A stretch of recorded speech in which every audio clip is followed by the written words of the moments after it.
ভারতই যেভাবে বাংলাদেশে ভারত বিদ্বেষ বাড়িয়ে তুলছে, এই সুনামে মারুফ মল্লিক রাজনৈতিক বিশ্লেষক প্রথম আলোতে একটি কলাম লিখেছেন। খুবই কলামটি যুক্তিসঙ্গত।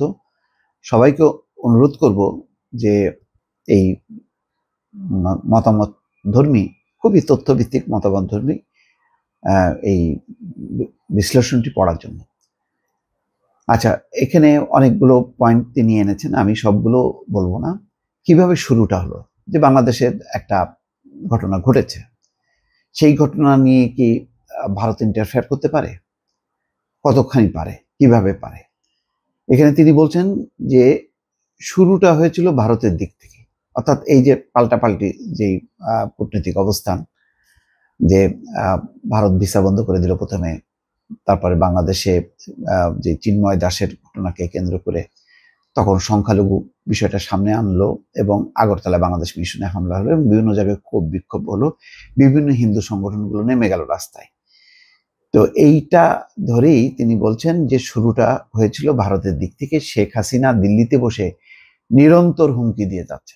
শেখ হাসিনা যে দিল্লিতে বসে যেই ভাবে আশ্রয় নিয়ে কথা বলে যাচ্ছেন, সেটা ভারত কিভাবে প্রশ্রয় দিল? সবই তো ভারত, তিনি তো ভারতের নিয়ন্ত্রণে আছেন একেবারেই। পুরো তাদের দেয়া আশ্রয়, কোথায় থাকছেন, কোথায় খাচ্ছেন, সবকিছু ভারত সরকারই দিচ্ছে। তাহলে তিনি বাংলাদেশের বিরুদ্ধে যে বলছেন যে একবার চট করে দেশে ঢোকার কথা বলছেন, আবার তালিকা করে ধরে ধরে শায়েস্তা করার হুমকি দিয়েছেন। সর্বশেষ নিউ ইয়র্কের সবাই ভিডিও ভাষণে বলেছেন প্রধান উপদেষ্টা ডক্টর ইউনূসের পরিকল্পনাতেই গণহত্যা হয়েছে।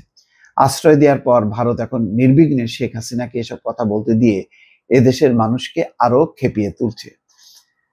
এখানে ভারত সরকার একবারও বুঝতে পারছে না যে বাংলাদেশে এইটা কোনো রাজনৈতিক বিপ্লব হয়নি, রাজনৈতিক কোনো রাজনৈতিক দলের নেতৃত্বে এই অভ্যুত্থান হয়নি, এটা সাধারণ ছাত্র জনতার একটা গণ অভ্যুত্থান।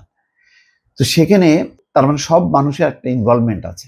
সেখানে যদি শেখ হাসিনা প্রশ্রয় পায়, বাংলাদেশের মানুষের প্রতি যদি তার এই ধরনের বিদ্বেষমূলক বক্তব্য থাকে, তাহলে স্বাভাবিকভাবে ভারতের প্রতি মানুষ বিরাগ হতে থাকবে।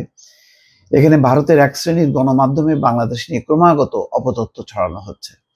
এসবের বিরুদ্ধে ভারত সরকার কোনো পদক্ষেপ নেয়নি, কিন্তু বিজেপির বিরুদ্ধে কোনো বক্তব্য দিক সাথে সাথেই কিন্তু খবর হয়ে যাবে, পারেই না। বরং বিজেপির সময় গণমাধ্যমের স্বাধীনতা সংকুচিত হয়েছে, বিবিসির কার্যালয় পর্যন্ত হানা দিয়েছে এই মোদী সরকার। তো সেখানে বাংলাদেশের বিরুদ্ধে যখন বলছে, তখন কিন্তু ভারত কিছু বলছে না, বরং একটা সায় দিচ্ছে। তাদের পররাষ্ট্র যে মুখপাত্র বলছে যে যে সমস্ত ভারতীয় মিডিয়াগুলো বাংলাদেশ সম্পর্কে বলছে এটা অতিরঞ্জন কিছু না, তার মানে বাস্তবতা আছে বলে তারা স্বীকার করে নিচ্ছে। ভারতীয় রাজনীতিবিদরাও বাংলাদেশ সম্পর্কে নানা সময় এমন সব কথা বলেছেন যা গ্রহণযোগ্য নয়।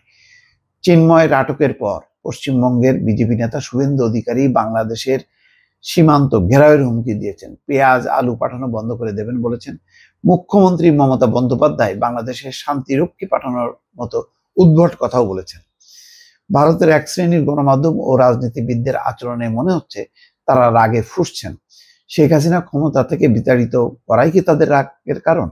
এটা মারুফ মল্লিকের প্রশ্ন।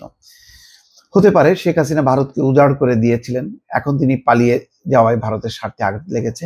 কিন্তু একটি স্বাধীন সার্বভৌম দেশের আভ্যন্তরীণ বিষয় নিয়ে ভারতের সংযত আচরণ করা উচিত। চিন্ময় আটকের পর ভারতের পররাষ্ট্র মন্ত্রণালয় বিবৃতি দিয়েছে, কিন্তু ভারতের কোনো মুসলিম ধর্মীয় বা রাজনৈতিক নেতা আটক হলে বাংলাদেশ বিবৃতি দেয় না, কূটনৈতিক রীতি অনুসারে দেওয়ার প্রয়োজনও পড়ে না। কিন্তু এসব বিষয়ে ভারতের সরকার এবং রাজনীতিবিদরা কূটনৈতিক রীতিনীতিকে তোয়াক্কা করছে না। এসব কারণেই মূলত বাংলাদেশের মানুষের মধ্যে ভারত সরকারের প্রতি বিদ্বেষ বাড়ছে। এটা ভারতীয় রাজনীতিবিদ এবং দায়িত্বশীল ব্যক্তিদের আচরণের কারণেই হচ্ছে। এখন এখান থেকে ভারতকে বেরিয়ে আসতে হবে, আওয়ামী লীগ নয়, বাংলাদেশের মানুষকে আস্থা নিতে হবে ভারতকে, সাধারণ মানুষের মনোভাব বুঝতে হবে ভারতে। আন্দালিব পার্থ সেদিন একটা দেখলাম যে ভারতীয় একটা মিডিয়াকে বলছেন যে ভারত সরকার ভুল করেছে যে তারা একটা দলের সাথে সম্পর্ক করেছে, তারা বাংলাদেশের মানুষের সাথে সম্পর্ক করেনি। বাংলাদেশের মানুষের সাথে সম্পর্ক করলে তাহলে আর সমস্যা হতো না, তাহলে সরকার আসবে যাবে, কিন্তু ভারতের সাথে বাংলাদেশের যেই সরকারে আসুক না কেন তাদের সম্পর্ক থাকবে। এই জায়গায় হচ্ছে ভারতের একটা মহা ভুল, এবং সেই ভুলের চক্কর থেকে কিন্তু তারা এখনো বেরিয়ে আসে। এখানে বলা হচ্ছে তাৎপর্যপূর্ণ বিষয় হচ্ছে প্রতিবেশী কোনো দেশেই সাধারণ মানুষের মধ্যে ভারতের প্রতি ভালো ধারণা নেই। কি নেপাল, কি ভুটান, কারোর মধ্যেই কিন্তু ভারত সম্পর্কে ভালো ধারণা নেই। নিরাপত্তার কারণেই প্রতিবেশী দেশগুলোকে ভারতের হাতে রাখা দরকার। এটা করতে গিয়ে ভারত প্রতিবেশী দেশগুলোর সরকারদের হাতে রাখার চেষ্টা করেছে, নিজেদের পছন্দের সরকারকে ক্ষমতায় রাখার চেষ্টা করছে। এখানেই ভুলটা। এটা টেকসই কূটনীতি নয়। এক সময় না এক সময় ভারতপন্থী সরকারগুলো প্রতিবেশী দেশগুলো থেকে বিদায় নিতে বাধ্য হয়েছে। এর ফাঁকে জনসাধারণের মধ্যে ভারত সম্পর্কে নেতিবাচক ধারণার সৃষ্টি হয়েছে।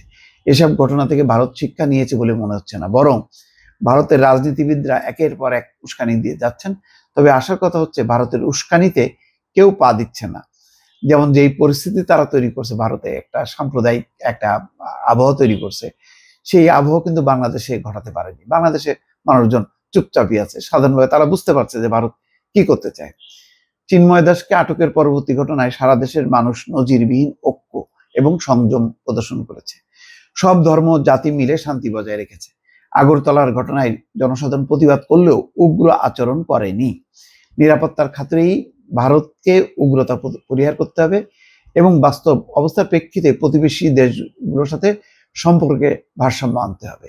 আর এটা যদি না করে ভারত একের পর এক ভুল করতে থাকবে। এতে প্রতিবেশী দেশগুলো যত না ক্ষতিগ্রস্ত হবে, তার চেয়ে ভারত কিন্তু নিজেই ক্ষতিগ্রস্ত হবে, এবং বিশ্ব কিন্তু বুঝবে যে ভারত আসলে প্রতিবেশী দেশগুলো থেকে বিচ্ছিন্ন। দর্শক ভালো থাকবেন, আল্লাহ হাফেজ।